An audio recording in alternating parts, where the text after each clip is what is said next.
दुर्लभो मानसो देहो, संसार में सबसे दुर्लभ क्या है?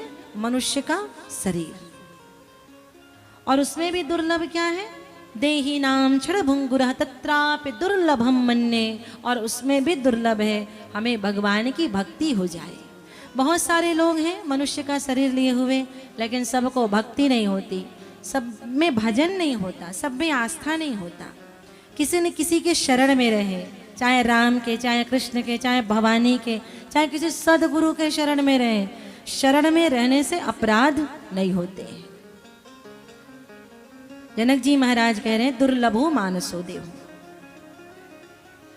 मनुष्य का शरीर दुर्लभ है। मेंढक का बच्चा जन्म लेते ही कूदना जानता है, मछली का बच्चा जन्म लेते ही तैरना जानता है, पक्षी का बच्चा जन्म लेते ही उड़ना जानता है, लेकिन मनुष्य का बच्चा जन्म लेते ही पलटना भी नहीं जानता, वो भी उसे सिखाना पड़ता है। लेकिन यदि जानना चाहे तो फिर वो चाहे तो एवरेस्ट की ऊंचाई में पहुंच जाता है, यदि लग जाए पीछे तो फिर शिखर पर पहुंच जाता है। इसलिए दुर्लभो मानसो देहो कहा गया। और उसमें भी मानस मनुष्य शरीर मिला है, पर उसमें भी मनुष्य के शरीर से हमारा भजन हो जाए, ये दुर्लभ है।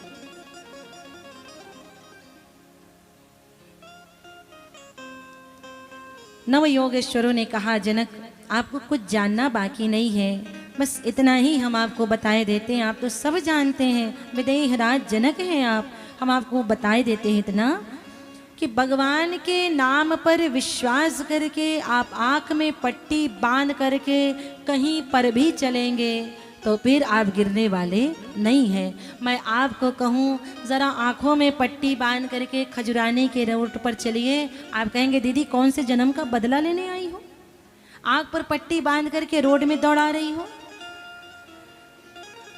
आग पर पट्टी बांध करके रोड में दौड़ोगे, कहीं गिर सकते हो, नाली में, गटर में, कहीं पर भी गिर सकते हो। लेकिन भगवान के विश्वास के नाम की पट्टी आंख पर बांध करके दौड़ोगे, देखना दौड़ते दौड़ते गिरोगे नहीं, और यदि गिर भी गए तो वो और कहीं नहीं होगा, गोविंद का गोद होगा, नारायण का गोद होगा। विश्वास के साथ चल पड़ो आगे। अब भगवान कुरुक्षेत्र में अपने सारे द्वारिका वासियों को लेकर के गंगा स्नान करने गए। वहाँ 3 जनों का मिलन हुआ कुरुक्षेत्र में, हस्तिनापुरवासी, द्वारिकावासी और वृंदावनवासी।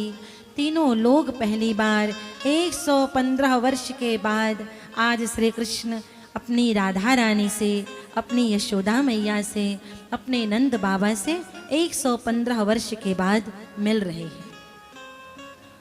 सबने पूछा हे कृष्ण, द्वारिका की अट्टालिका के ऊपर बैठ करके आप राधे राधे राधे राधे करते हो, ये बताओ इनमें से वो राधे कौन है? श्री कृष्ण ने कहा जो सबसे भक्तिमती दिखाई दे रही हैं वृंदावन वालों में, वही राधा रानी है। चलो मैं लेकर के जाता हूँ। सारी रानियों को लेकर के भगवान राधा रानी से मिलवाए। देखते ही समझ गए राधा रानी साक्षात भक्ति स्वरूपा है, इसीलिए सारी दुनिया जिसके पीछे भागती है वो कृष्ण है। सारी दुनिया जिसके पीछे भागती है वो कृष्ण है। ये कृष्ण भी जिसके पीछे भागता है वो राधा है। तदुपरांत भगवान द्वारिका के समुद्र के किनारे सारे अपने बालकों को लेकर के आए। किसी ने मदिरा पी ली, छोटी छोटी बात में नोक झोंक शुरू हुआ। एक ने पी तो दूसरे ने पी, दूसरे ने पी तो तीसरे ने पी। आपस में लोग लड़ लड़ के कट कट के मरने लगे। ध्यान से आप सभी सुनना।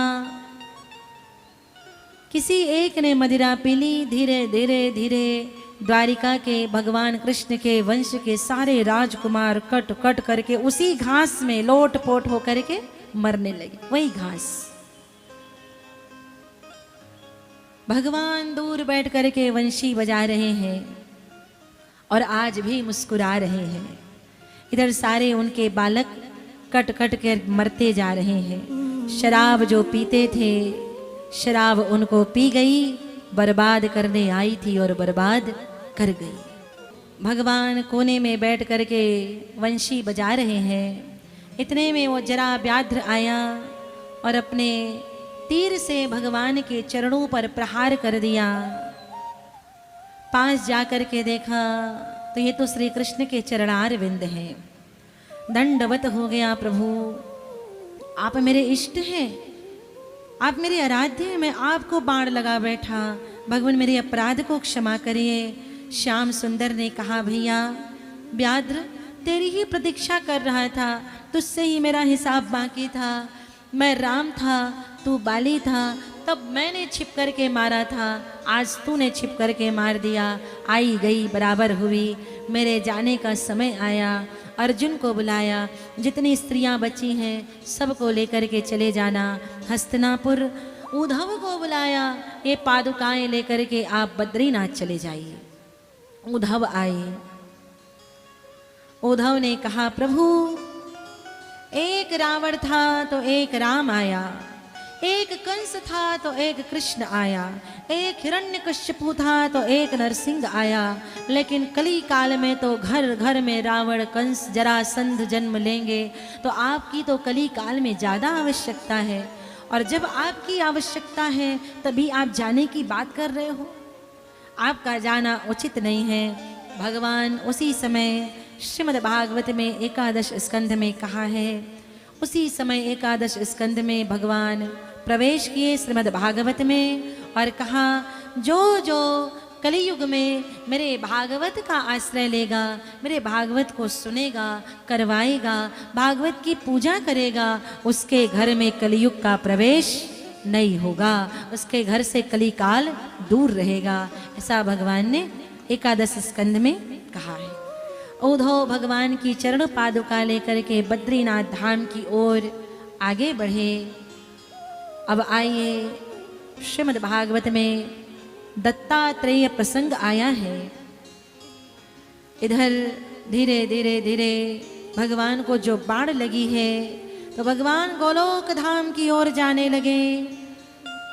ब्रह्मलोक से ब्रह्मा, शिवलोक से शिवदेव, लोक से इंद्र, सब लोग अपने अपने धाम में बुला रहे, प्रभु आइए आइए आइए। भगवान आकाश मार्ग की ओर उड़ रहे हैं। उनके वस्त्र, आयुध, अस्त्र, शस्त्र, आभूषण सब आकाश की ओर उड़ते जा रहे। स्वयं प्रभु देखते ही देखते गोलोक धाम में प्रभु अंतर ध्यान हो गए। बोलिए वृंदावन बिहारी लाल की जय हो। गोलोक धाम में श्याम सुंदर अंतर ध्यान हुए।